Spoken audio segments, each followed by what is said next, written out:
There's a saying that that one should use a crisis or make good of a crisis, and I believe that for a lot of companies, they are using this pandemic to do just that. It was already on their red cards and on their radar, but the issues surrounding the conversations required to do such before now would have been difficult.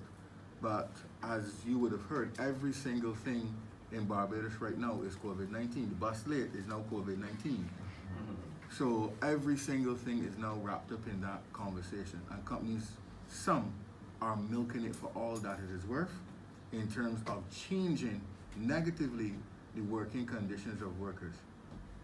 And we believe that this would also see a workforce that moves from full-time in employment contracts with benefits to casual contracts with absolutely no benefits, because we believe the sectors are also gearing up in this time to march swiftly towards that type of arrangement. When you say the workforce, you mean what extent the workforce you're referring to? We are trying to get our things in terms of justify what the spread is, but as you said, what we are sensing on the ground, and when you listen to some of the HR practitioners speak that represent, and some of the entities that represent companies in Barbados, you get the sense that to avoid some of this liability going forward, that the new work model should be casual workers on temporary contracts where they have no rights to you don't have to pay any ass for them, they can't become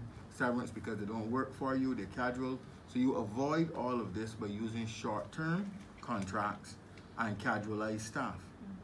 So the extent of that is to be seen, but from all we are picking up on the ground, that is where we believe that the employers will be hastening to in terms of converting our workforce from full-time engaged persons to casual contracts. So and that has started before, and we believe that this pandemic will be used as a cover to accelerate such.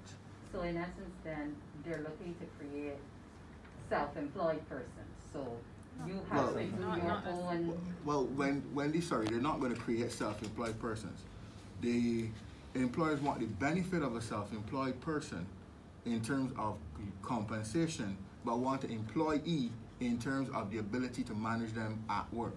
So you want the best of both worlds. I want to be able to direct everything you do, but I still want to pay you as though you are working for yourself. So we're looking at that merging of the two, where it is picking the worst of both worlds for the worker and implementing that.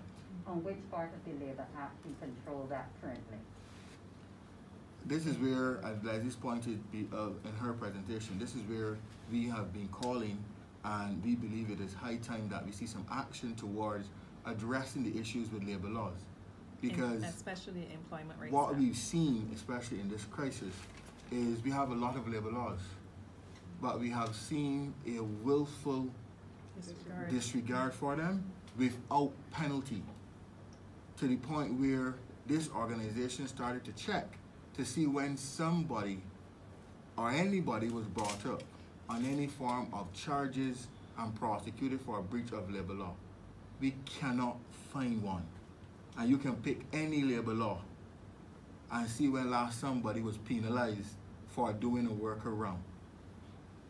And if you look at the issue of even salary cutting, which is one which the government and the GS spoke about, which the government has still not responded to.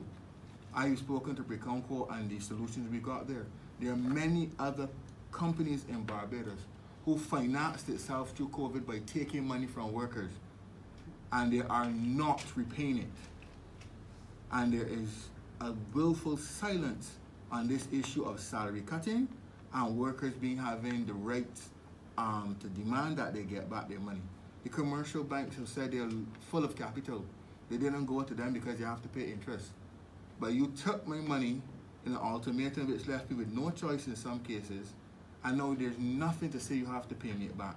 And there's absolute silence on it coming from the government benches as far as we are concerned towards action to making sure that private sector interests understand they cannot do that to workers.